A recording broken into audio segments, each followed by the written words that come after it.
अस्सलाम वालेकुम। Computer science का सब्जेक्ट है। लेवल जो है हमारे सेकंड ईयर के हैं।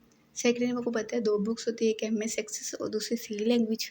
हमने जो जिस बुक के बारे में डिस्कस करना है वो हमने सी लैंग्वेज के बारे में डिस्कस करना है।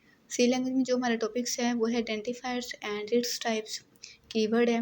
आइडेंटिफायर्स के बारे में हम उसकी डेफिनेशन, उसके रूल्स और रेगुलेशन बताएंगे, उसके टाइप्स के बारे में जिक्र करेंगे और दूसरा टॉपिक्स हमारे कीवर्ड है। वीडियो स्टार्ट करने से पहले मैं बता दूं कि मेरी वीडियोस अगर आपको इस क्वेश्चन में या इस टॉपिक में कोई भी क्वेश्चन हो तो कमेंट्स कर क्लास में बताइएगा। सब्सक्राइब करना मत भूलिएगा बिकॉज में जितनी भी मज़ीद वीडियोस होंगे अब तक ईजीली आ जाए। सबसे पहले टॉपिक हमारा आ जाता है आइडेंटिफायर। आइडेंटिफायर क्या होते हैं? आइडेंटिफायर मतलब लफ्ज़ आइडेंटिफाई से निकले हैं और आइडेंटिफाई का मतलब शनाख्त करना, पहचान करना। और जब भी हम किसी चीज़ की शनाख्त या पहचान कर लेते हैं हम उसे नाम देते हैं, कोई भी नाम दे देते हैं। ये सेम बात प्रोग्राम में है कि आप जिसमें वेरिएबल, कांस्टेंट या फंक्शन जो प्रोग्राम के हम अंदर यूज़ कर रहे हैं उन सबको नाम दे देना। नाम वेरिएबल्स को नाम दे देना, कांस्टेंट को नाम दे देना, फंक्शंस को नाम देना प्रोग्राम के अंदर जो हम इस्तेमाल करेंगे। आपको पता होगा कि कीवर्ड के 31 करैक्टर होते हैं, 31 करैक्टर होते हैं। अगर वो 31 के करैक्टर्स यूज़ कर लेता है प्रोग्रामर या यूज़र यूज़ कर लेता है तो पहले 31 को एक्सेप्ट करेगा, बाकी सारे को सारे क्या कर देगा, इग्नोर कर देगा। अगर डेफिनेशन की तरफ से आए, is the name given to the variables constant function in the program is called identifiers. के नेम गिवन, वो नाम देता है किस चीज़ को, वेरिएबल्स को नाम देता है, कॉन्स्टेंट्स को नाम देता है, फंक्शंस को नाम देता है जो हम प्रोग्राम के अंदर इस्तेमाल कर रहे हैं। A good identifier name should be descriptive but short.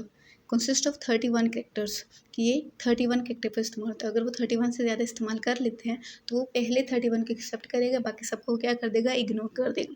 अगर हम इसके रूल्स की तरफ आएँ तो इसका the first character must be alphabetic और अंडरस्कोर, कि इसका जो पहला कैरेक्टर वो हमेशा अल्फ़ाबेटिकल मतलब ए टू जी वर्ड के अंदर हम कोई भी कैरेक्टर यूज़ कर सकते हैं, और अंडरस्कोर जिसके अंदर स्पेशल सिंबल हम इस्तेमाल करते हैं।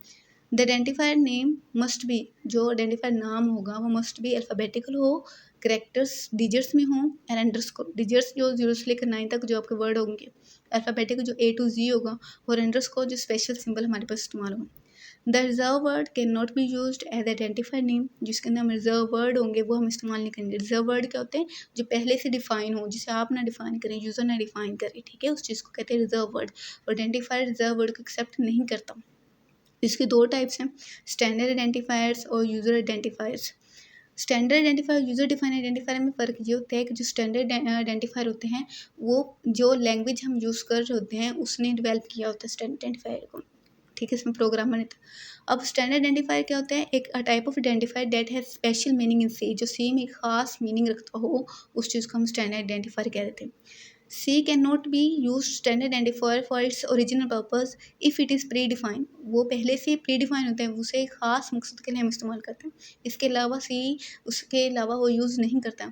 For example studio dot H का मतलब ये होता है कि स्टूडियो की लाइब्रेरी जिसके अंदर हज़ारों आपकी मिलियंस फाइल्स अंदर इनपुट्स होती है और आउटपुट होती हैं, इसके अलावा आप इसे इस्तेमाल नहीं करते।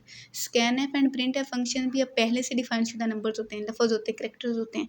अब स्कैन एफ का मतलब होता है कि कोई भी यूज़र वैल्यूज़ को इनपुट करता है, और प्रिंट एफ का फंक्शन होता है, फंक्शन का मतलब होता है कि जो आपने इनपुट दिया होता है उसके बदले में कोई आउटपुट चाहिए होता है। तो ये ऐसे वर्ड हैं जिसने पहले से डिफाइन किए होते हैं। किसने डिफाइन किए होते हैं? जिसने ये आइडेंटिफाई, जिसने ये लैंग्वेज को डेवलप किया होते हैं। अब यूज़र डिफाइन आइडेंटिफायर में यूज़र और प्रोग्रामर का जिक्र आता है कि ऐसे नेम्स, वेरिएबल्स, कांस्टेंट या फंक्शन का जो नाम देते हैं वो यूज़र डिफाइन आइडेंटिफायर नाम दें, मतलब यूज़र दें, प्रोग्रामर दें, जिसने जो यूज़ कर रहा होता है। A type of identifier that is defined by the programmer to access memory location is known as user defined identifier। कि ऐसा प्रोग्रामर क्या करता है, मेमोरी लोकेशन के अंदर कोई ना कोई आइडेंटिफायर्स को डिफाइन कर दे, कोई भी नेम को आइडेंटिफाई कर दे। कौन करे? यूज़र करे, मेमोरी लोकेशन के अंदर करे। इसके एग्जांपल क्या है? एज और मार्क्स। एज हम यूज़र ही देते हैं, ये पहले से प्री डिफाइन नहीं होती।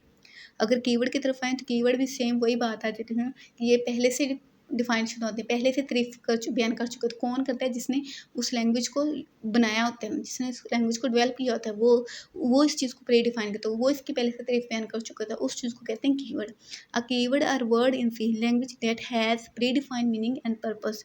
ये पहले से इसका मीनिंग और पर्पस तय शुदा होते हैं। It is developer for of the language, इसे लैंग्वेज डेवलपर से डेवलप करते हैं। It can not be change और redefined by the user. User इसे ना तो चेंज कर सकते हैं और ना इसे दोबारा से बयान कर सकते हैं। कीवर्ड हमेशा स्मॉल लेटर के अंदर ही इस्तेमाल किए जाते। Keyword are written always in small letter. Keyword हमेशा स्मॉल लेटर में ही इस्तेमाल किए जाते। Keyword are use the some purpose of which it is defined. इसके खास पर्पस के लिए हम इस्तेमाल करते हैं। Keyword are also known as reserve word. Reserve word मैंने पहले बोल दिया, ये ऐसे वर्ड होते हैं जो पहले से डिफाइन शुदा। अब कीवर्ड टोटल होते कितने हैं? टोटल कीवर्ड 32 होते हैं। आइडेंटिफाई टोटल कितने? 31 होते हैं। और कीवर्ड टोटल कितने होते हैं? 32 कैरेक्टर्स होते हैं। उम्मीद करती हूँ ये वीडियो अच्छी लगेंगी। लाइक्स और कमेंट्स करके लाजमी बताया करें कि इसके रेलिवेंट आपको क्या समझ है और क्या नहीं समझ है, ताकि मज़ीद इसके अंदर आपकी रेलिवेंट आपके इस क्वेश्चन का हम आंसर दे सकें। अल्लाह हाफिज़।